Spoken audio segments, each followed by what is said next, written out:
அனைத்து விதமான பிரச்சனைகளுக்கும் 11 நாளில் தீர்வு காண அணுகுங்கள் ஸ்ரீ மாரியம்மன் ஜோதிட நிலையம். பக்தி ஒளி நேயர்களுக்கு அடியின் கோவிந்த பட்டரின் கோடானு கோடி நமஸ்காரம். திரும்பவும் லட்சுமி கடாட்சம் தாங்க பேச போறேன். ஏன், அதுதான் தேவை வாழ்க்கைக்கு, வேற ஒண்ணுமே கிடையாது. உங்க வீட்டுல பணம் இருக்கா? தொட்ட இடத்துல எல்லாம் பணம். நீங்க அஞ்சரை பெட்டியை போய் எடுக்கிறேன், அதுல ஒரு 100 ரூபாய் கிடைக்குது. நேரம் அங்க போய் திரும்பி சரி பருப்பு போய் எடுக்கிறேன், அங்க ஒரு 100 ரூபாய் கிடைக்குது. எங்க பார்த்தாலும் 100 ரூபாய். எப்பயோ வச்சேன், அர்ஜென்ட்டுக்கு உதவுது. கரெக்டா? அது மாதிரி இருந்தா உங்களுக்கு எதாவது கஷ்டம் வரப்போதான்னு? கஷ்டமே வராது. ஏன்? ஃபுல்ஃபில். பணம் எப்ப வேணாலும் கிடைக்கும், எங்க வேணாலும் இருக்கும். நிம்மதி. அப்பா, எனக்கு இந்த மாதிரி கணவன் அமைவதற்கும் சரி, மாமனார் மாமியார் அமைவதற்கும் சரி, என்னுடைய குழந்தைகள் நல்லபடியா இருப்பதற்கும் சரி, எல்லாமே கடவுளுடைய அனுகிரகம், மகாலட்சுமியோட ஆசீர்வாதம் இருக்கா? எத்தனை பேர் இருப்பாங்க? 100ல 2 பேர் இருப்பாங்களா? 100ல 5 பேர் இந்த மாதிரி இருப்பாங்க. ஆனா எனக்கும் வேணுங்க அது. ஒருத்தங்க சொல்றாங்க, அதாவது ஒரு பெண்களும் பேசிக்கொள்கிறார்கள். என்னடி எப்படி இருக்க? நல்லா இருக்கேங்க, ரொம்ப ரொம்ப நல்லா இருக்கேன். ஏய், பசங்க எல்லாம் எப்படி நல்லா, எல்லாம் நல்லா இருக்காங்க. என்ன கணவர் தாங்குன்னு தாங்குறார். அந்த பக்கம் போனா மாமியார், அச்சோ மாமியார், எம்மா என்னமா இருக்க, எப்படிமா இருக்க, உனக்கு உடம்பு சரியில்லை, நான் பாத்துக்கிறேமா உன்ன. மாமனார் அதுக்கு மேல வெளியவே அனுப்புறது இல்ல, காய் வாங்கிட்டு வந்துடுறாரு. மாமனார் தான் காய் வாங்கிட்டு வந்து நறுக்கி கொடுத்து எல்லாம் அப்படி ஹெல்ப் பண்றாரு. எனக்கு கேட்ட அம்மாக்கு வயிறெல்லாம் எரியுது. சே, என் வீட்லயும் ஒருத்தர் இருக்காரு கணவன்கிற பேர்ல, அவரு எப்ப பார்த்தாலும் ஆபீஸ் போவார். ஒரு காய் வாங்கினுவான்னா எனக்கு எல்லாம் தெரியாது, நீ போய் வாங்கிக்கோ. சரி, இல்லைங்க மாவு தீந்து போச்சு, வேற வேலை இல்லை உனக்கு. அடுத்தது மாமியார் உட்கார்ந்த இடத்த விட்டு நவுறது கிடையாது, எப்ப பாரு சண்டை. மாமனார் அதுக்கு மேல மாமியாரை தூண்டி விட்டு சண்டை போட வேண்டியது. கந்தர்வ குலமா இருக்கு என் குடும்பம். என் பிள்ளைங்க சொன்ன பேச்சு கேட்கறது இல்லை. ஆனா இந்த அம்மாக்கு பாருங்க எல்லாம் நடக்குதான். நம்ம கேக்குது ஒன்னே ஒரு மனசுக்குள்ள ஒண்ணு கேக்குது, ஏங்க உங்களுக்கு மட்டும் ஏன் இப்படி ரொம்ப நல்லா இருக்கீங்க வாழ்க்கையில, எப்படிங்க காரணம்? பெருமாளும் தாயாரும் ஆசீர்வாதமும் அனுகிரகமும் இருந்தா ஏங்க நடக்காது? நானும் தாங்க பூஜை பண்றேன், நானும் தான் பூஜை பண்றேன், எல்லாம் பண்றேன், எனக்கு மட்டும் ஏன் கிடைக்கல? சரி, பூஜை பண்ற, எல்லாம் பண்ற, உன் வீட்டுல இருவாட்சி பூ வச்சிருக்கியா? வளர்க்கறியா? பாரிஜாதம் வச்சிருக்கியா உன் வீட்டுல? இல்லையே. அப்புறம் எப்படி பெருமாளோட அனுகிரகம் கிடைக்கும்? நான் பூஜை பண்றேனே.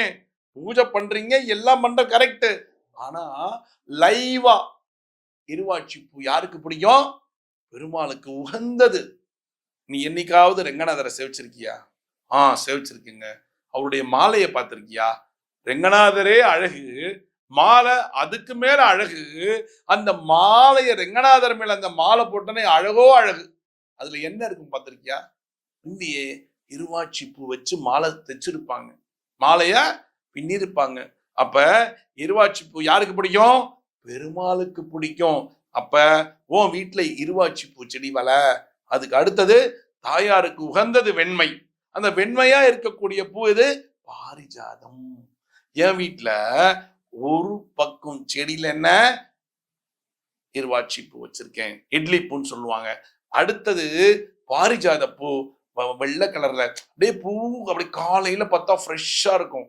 ஒரு பாரிஜாத பூவும் ஒரு இட்லி பூவும் பறிச்சுட்டு வந்து பெருமாளுடைய போட்டோல ஒண்ணும், லக்ஷ்மியோட போட்டோல ஒரு பாரிஜாத பூவும் வச்சுட்டு அந்த அழகை ரசிப்பேன் பாருங்க. என்ன அழகு!